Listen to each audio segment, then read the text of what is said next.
Estamos a punto de vivir una transformación radical en la estructura de seguridad en América Latina. En nuestra región ya se está configurando el escudo de las Américas.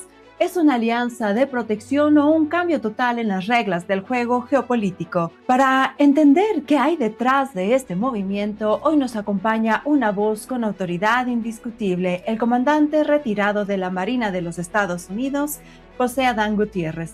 Con más de 3 décadas en inteligencia y defensa, fue el primer director de inteligencia para el Grupo del Hemisferio Occidental y hoy es miembro senior del Instituto de Inteligencia Estratégica de Miami.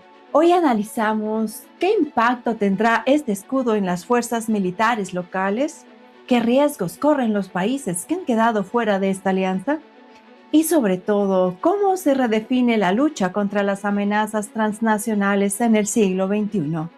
Prepárese para una cátedra de estrategia pura. Soy Jen García y esto es Líderes del Mundo Hispano de The Epoch Times en español. Vamos a la entrevista.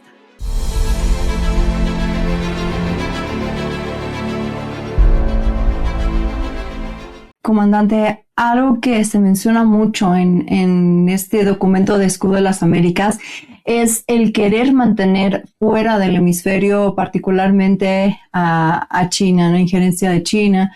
Y, por ejemplo, ¿qué se espera que suceda en cuanto se pongan límites muy fuertes en relación a las actividades que ocurren en el Canal de Panamá o en algunos puertos del hemisferio occidental?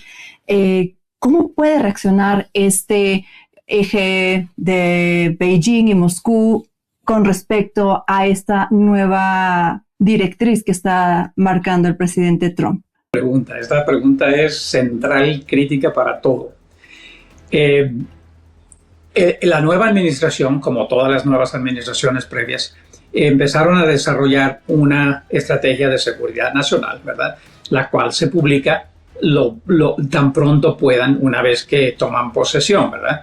Y de ahí, de esa estrategia de seguridad nacional, es donde surge todo el resto, los presupuestos, las operaciones, todas las actividades de Estados Unidos están basadas en la estrategia de seguridad nacional. Entonces, esta vez fue un poquito diferente porque en vez de publicar la estrategia de seguridad nacional y esperarse un año para empezar a actuar, esta administración empezó a actuar desde el primer día. Y la verdad que desde el primer día, en el discurso, si recuerda, de su inauguración, empezó a decir ahí mismo en su discurso, no tenía una hora de ser presidente, diciendo básicamente que en el canal había problemas, en Panamá había problemas, y que si Panamá no cambiaba la situación, él iba a meter manos al asunto. Y en su manera única de hablar, dice que les iba a quitar el canal, ¿no? Pero esa fue solamente una manera de orativa, ¿no? No es que les iba a quitar el canal, sino que le están diciendo, ustedes les han estado dando el canal a China, demasiada influencia en ese canal, y ese canal nosotros lo construimos y se los dimos a ustedes, ¿verdad? Sin ninguna duda, respetamos los acuerdos exactamente. A mí me pareció al principio un poco extraño, pero una vez que entendí, por supuesto, es que en Panamá, en el 2017, el presidente de turno en ese país, básicamente por debajo de las sombras, canceló su relación con Taiwán, su relación diplomática, y reconoció a China comunista como la China oficial, ¿verdad? Pero no se hizo consultando, no se hizo bajo voto popular, no se hizo un debate en el Congreso. Esa cosa fue una cosa ejecutiva muy rara. Tan rara que la embajada de Estados Unidos les seguía advirtiendo que no fuera por ese camino, y al final resultó quitándole la visa. Ese señor no tiene visa, no puede venir a Disney World aquí a la Florida. Entonces, de allí en adelante, y rápidamente empezaron, claro, los dos puertos, uno a cada entrada del canal. De ahí surgieron que un puente, que iban a hacer carreteras, todos los contratos se los ganaban los chinos.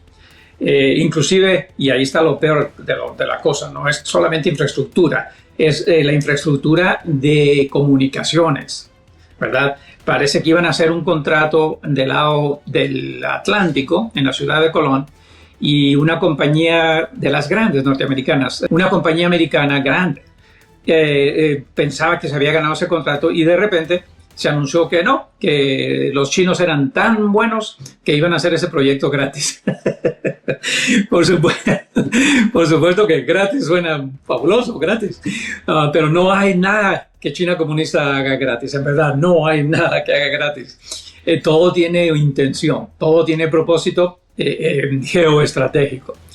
Y montaron esa estructura de comunicación. Bueno, en el 25, también muy pronto, tan pronto llegó el embajador americano que el presidente Trump envió, que de hecho es de aquí de Miami, y avisó que había puesto 8,5 millones la embajada para quitar toda esa infraestructura de comunicación de Huawei, del Partido Comunista de China, y dejar que una compañía volviera a instalar todo eso. Entonces, no es solamente que sea un contrato de teléfonos y de celulares y de cámaras, es el contenido de todo eso. ¿Qué se obtiene? El reconocimiento de caras, comunicaciones interceptadas, decisiones posibles que se van a hacer por un estado a niveles más altos. Todo eso porque tienen acceso a la infraestructura de comunicación de ese estado. Y eso es precisamente como China opera. Es más, para irme rapidito a Chile, el partido comunista que está saliendo empezó a hacer también un contrato para que China conectara un cable de China continental directo a Chile. Entonces, públicamente, esta gente decía, bueno, esto es simplemente comunicación, ¿no? Como si fuera un internet premium que les estaba dando China, ¿no? Eso es donde pasa todo el pensamiento, todo el conocimiento, todas las decisiones de China iban a pasar por ese cable. Entonces, inmediatamente, caso parecido, les cancelaron la visa como a 3 o 4. Y el presidente electo, el presidente Kass, fue invitado personalmente, aunque todavía no tomaba posesión, a la cumbre de Miami. Entonces, sí, cuando empezó la doctrina Monroe, hace 200 años, que Estados Unidos sacó esa doctrina, era para que los imperios europeos no vinieran a meter la mano aquí en estos países de América, en las Américas. O sea, les dijo, ya, señores, se acabó. Se llevan sus barcos y se llevan sus colonias y no queremos la intervención de imperios europeos. Eso fue hace 200 años. Entonces, lo que está haciendo Trump, y por eso más o menos de broma le llaman la doctrina Don Roe, ¿verdad? Por su nombre Don Roe, que es exactamente el mismo énfasis, pero ya no contra imperios europeos, ahora es contra poderes como China, como Rusia, como Irán, que queremos que dejen de estar influenciando las decisiones en este hemisferio. Ahora que lo menciona, comandante, estos 3 países, estas 3 potencias, ¿tenían injerencia directa en el continente americano, más allá de cuestiones, no sé, pensando en China, comerciales? Hablando de Irán, hablando de Rusia, China misma. Una historia diferente, ¿verdad? Pero donde había una convergencia, pero convergencia perfecta para ellos. China, Rusia, Irán y Cuba estaban 99.99% apoderados de Venezuela. Es más, me atrevo a decir que Venezuela era básicamente una colonia cubana. El régimen de La Habana era el que hacía las decisiones en Caracas. Eso de que le daban protección a Maduro para que no lo fueran a lastimar, no era protección, era simplemente protección del régimen de Habana. En caso de que Maduro fuera a caer o cualquier cosa, deshacerse de Maduro. Entonces, sí, había una penetración tremenda, pero tremenda de la contrainteligencia cubana, ¿no? Y tenían la seguridad, contrainteligencia, y así era como capturaban por ejemplo, a tantos ciudadanos que salían a protestar. Entre China e Irán tenían un sistema de identificación del rostro que lo convirtieron en una tarjeta de identidad. Eso era simplemente para saber exactamente quién era cada ciudadano y dónde estaba ese ciudadano. O sea, ese ciudadano, si llevaba su tarjetita de identidad nacional, no podía negar que ese día no andaba en las calles protestando y gritando. Entonces, es una cosa total, igual como el Partido Comunista controla a su gente en China. Si ellos pueden controlar 1.300.000 millones de chinos, pueden ayudarle a un país a controlar 30 millones de habitantes. No es nada, es como una ciudad china. Entonces, China se llevaba la mayoría de los petróleos, ¿verdad? Que dice que estamos de nuevo con los préstamos, que la carretera, que el puente, que el túnel, pues era solamente un camino directo a extraer el petróleo directo a Pekín a precios del mercado negro, a precios reducidos. Cuba hacía lo mismo. Es más, Cuba sacaba tanto petróleo que no era ni siquiera el petróleo que necesitaban ellos. Tenían extra para vender. Y cuando digo ellos, son los militares en Cuba. Por eso son millonarios los militares en Cuba, porque estaban vendiendo petróleo que no era de ellos. Estaban vendiendo petróleo venezolano. Entonces, ¿qué pasó? Cuando el presidente Trump decide extraer al maleante de Maduro, uno de las cabezas de la hidra del cartel de los soles, fue una conmoción mundial, ¿no? Y eso destruyó el aparato de superpotencia que tenían el régimen de La Habana.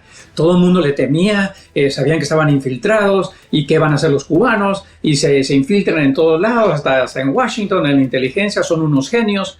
Pues ese genio se les acabó y se les destruyó. Ahí se les acabó el cuento que la narrativa que habían formado por 40 años, ¿verdad?, de infiltración en varios países, de que los cubanos eran los que podían ayudar a ese gobierno a pelear y contrarrestar al imperio del norte, ¿no?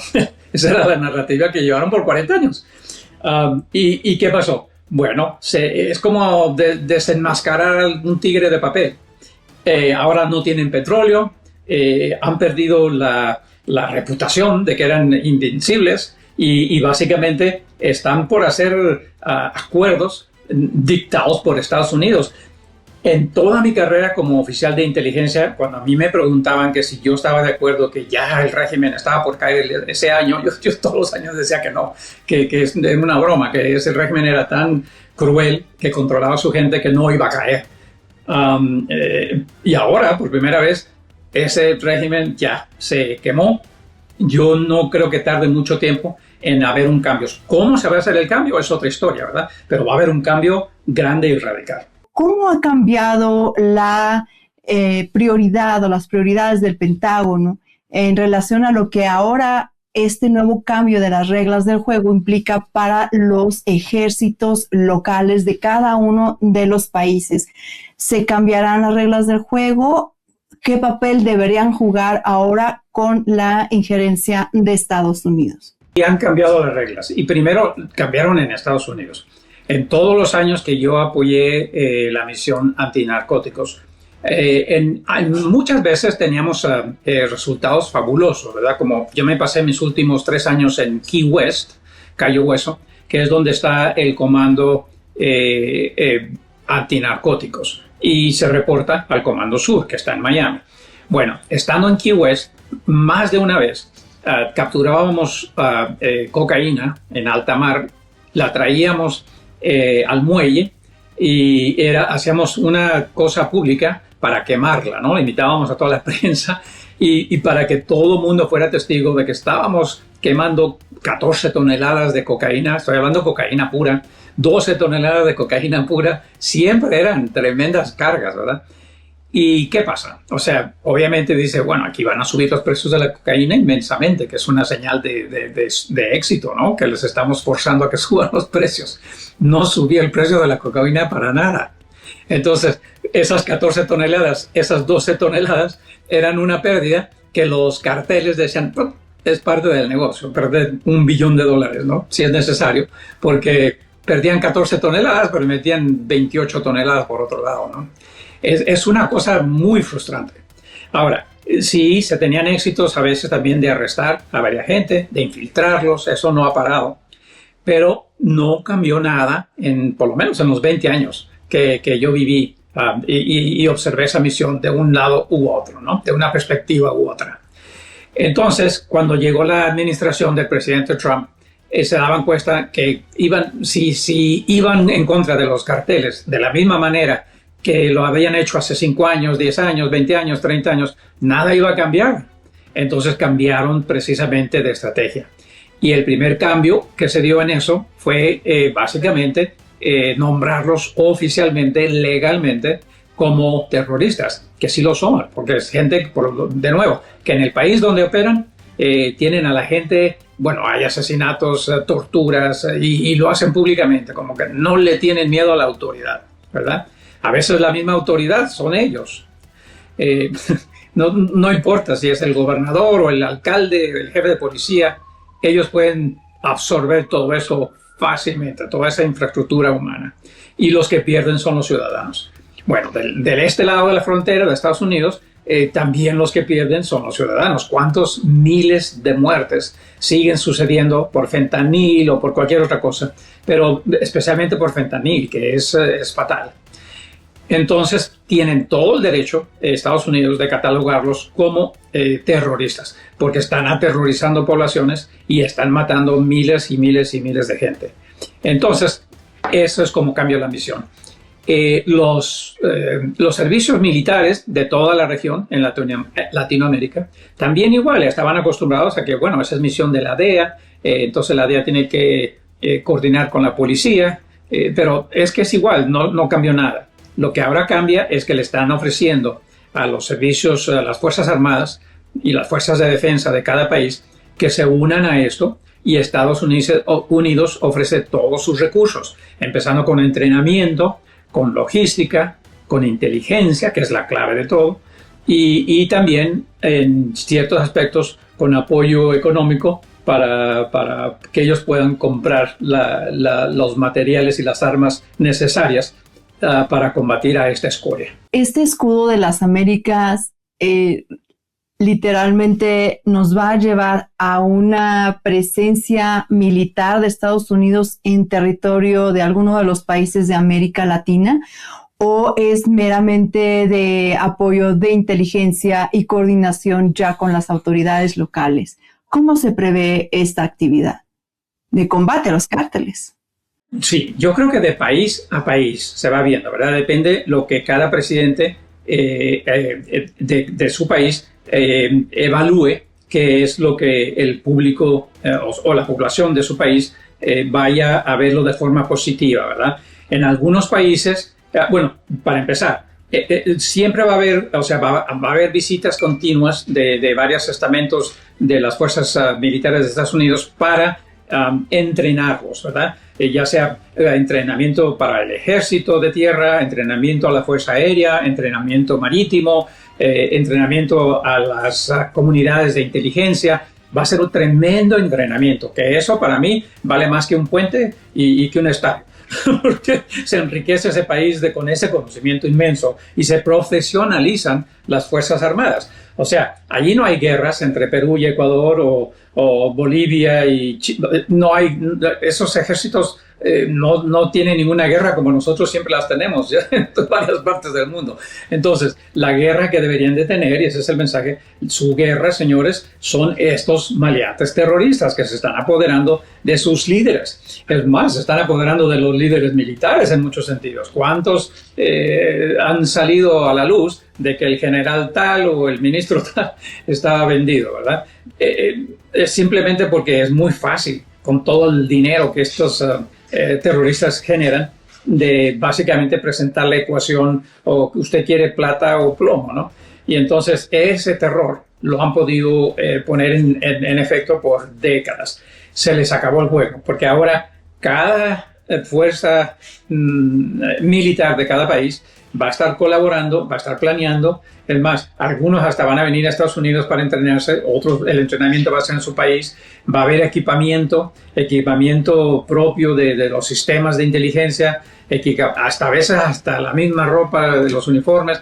lo que les sea necesario. Todo depende de las necesidades de cada país, ¿verdad? No estoy anticipando necesidades de ningún país, pero cada país tiene sus necesidades, estén donde estén el estatus de profesionalismo de ellos. Eso es una de las misiones centrales del Comando Sur, establecer relaciones con los servicios militares del hemisferio y ayudarlos a profesionalizarse.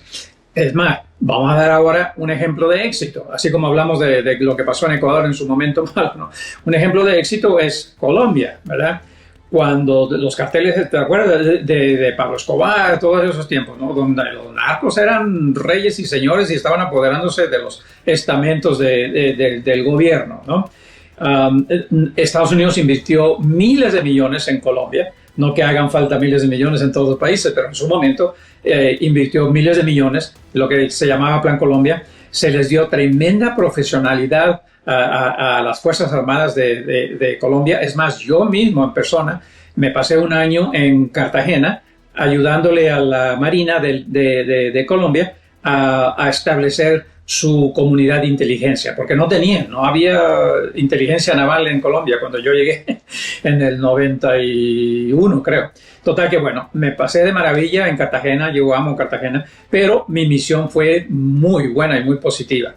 El resultado de que uno veía a un militar colombiano al lado de un militar americano y básicamente no había diferencia, eran dos profesionales bien formados, los pilotos de ellos, los colombianos, los que dirigían buques, es más, hasta la policía, que era parte básicamente de las Fuerzas Armadas. Hubo una profesionalización del ejército de ellos que nunca hizo falta de que fueran tropas estadounidenses a sacarlos de problemas. Ellos sabían cómo solucionar sus problemas. Lo que nosotros les estamos dando eso, de nuevo, entrenamiento, profesionalización, inteligencia. Eso sí, mucha inteligencia, porque el aparato de inteligencia que tiene Estados Unidos cuesta miles y miles y miles de millones, ¿no? O sea que de repente un país no puede tratar de llegar al nivel de Estados Unidos. No es posible. Pero todo eso se les ofrecía para combatir. En este caso, comandante, que se quedaron fuera del club del escudo de las Américas, países tan grandes y con tantas situaciones como México, Colombia, Brasil, Cuba, Nicaragua, ¿qué se espera para países como los que acabamos de mencionar en relación a estas actividades? ¿Van a quedar fuera del apoyo de Estados Unidos? ¿Tiene que haber más negociación? ¿Cómo prevé usted, comandante, que se pueda desarrollar ese vínculo con estos países o la actividad de combate al narcotráfico en ellos? Que haya un cambio radical de régimen ahí y que cambie la manera de hacer economía, ¿no? Porque no hay una economía en Cuba, no existe una economía en Cuba. Y esa gente tiene que salir, sobre todo los líderes militares que son los que llevan el poder y las decisiones ahí. En Nicaragua, yo creo que están muy preocupados que ellos sean los próximos una vez que se resuelva Cuba, porque también Nicaragua también ya se quedó sin el apoyo que sacaban de Venezuela, el petróleo, ¿no? Del resto es curioso. México y Colombia son casos muy interesantes, de verdad, porque, o sea, los dos países, yo les tengo mucho cariño, mucha dedicación a esos dos países, a Colombia y a México. Yo creo que en Colombia está por haber elecciones, no falta mucho, y los colombianos, en verdad, van a tener que decidir en votación popular qué rumbo quiere que siga ese país. Que se siga yendo hacia una izquierda, algo así popular, como lo ha hecho este señor en estos momentos, y irse alejando de Estados Unidos y del resto de los que están alineados con Estados Unidos. Y eso me molesta mucho porque Colombia yo no la veo así. Colombia yo creo que quiere un país fuerte, que lo son, un país productivo, un país rico, y es un país de gente muy trabajadora. No es posible que puedan volver a votar por otra izquierdista como este señor, pero ellos van a decidir, ¿verdad? En México muy parecido. Una vez que entró AMLO con su partido Morena y básicamente ha hundido a México en esa crisis donde hay tremenda corrupción a todos los niveles, no se les han enjuiciado a nadie de toda la gente de AMLO, inclusive su hijo y sus parientes, pero él sigue con un poder muy grande detrás de las sombras y maneja muy bien a la presidenta Sheinbaum. La presidenta Sheinbaum ha sido muy efectiva poniendo las cosas en balance, cooperando con Estados Unidos lo más posible para que Estados Unidos no le destruya la economía, ¿verdad? Porque el socio principal económico de México es Estados Unidos. Estados Unidos de la noche a la mañana puede destruir, derrumbar todo el edificio de México, ¿no? Pero no lo quiere hacer porque a todo el mundo se afecta, inclusive Estados Unidos. Entonces hay que tenerle paciencia a esta señora y hay que apoyarla con lo que sea necesario para que se vaya liberando.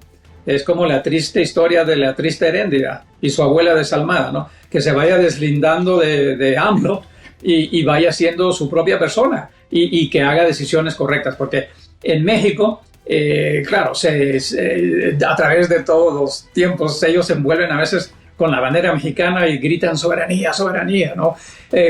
La soberanía de Estados Unidos no se la está quitando. La soberanía es tener posesión de todos los poderes del Estado y hacer decisiones y no que se las estén haciendo terroristas como estos carteles mexicanos. Esa es la soberanía, la verdadera soberanía, que la están perdiendo, la han estado perdiendo. No la han perdido completamente, pero la han estado perdiendo. Estados Unidos no está entrando a invadir, Estados Unidos está ofreciendo ayuda para combatir a estos carteles. Gracias, comandante, por brindarnos esta información tan relevante. El análisis del comandante Gutiérrez nos deja claro que la seguridad en nuestra región ya no es un tema local, sino un tablero global donde cada pieza cuenta. Muchas gracias por seguir con nosotros. Si este análisis le ha ayudado a entender mejor la realidad de nuestro continente, no olvide darle un me gusta y compartirlo. Esta es la mejor forma de apoyar el periodismo de análisis profundo. Pero esto es solo la punta del iceberg. Para profundizar en los liderazgos que están moviendo el mundo y acceder a contenido exclusivo sobre economía y geopolítica, los esperamos ahora mismo en nuestro canal principal Líderes del Mundo Hispano de The Epoch Times en español. Haga clic en el enlace que aparece en pantalla o en la descripción. Nos vemos allá para continuar la conversación. Soy Jen García y recuerde que estar informado hoy es su mejor defensa para lo que viene mañana. Gracias por acompañarnos. Hasta la próxima.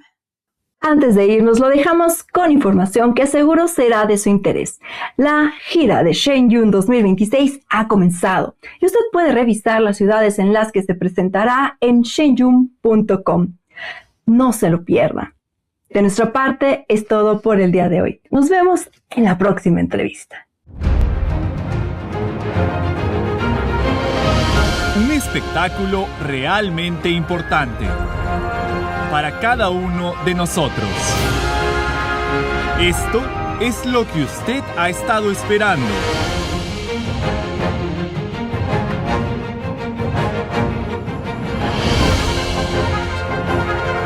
Shenyun.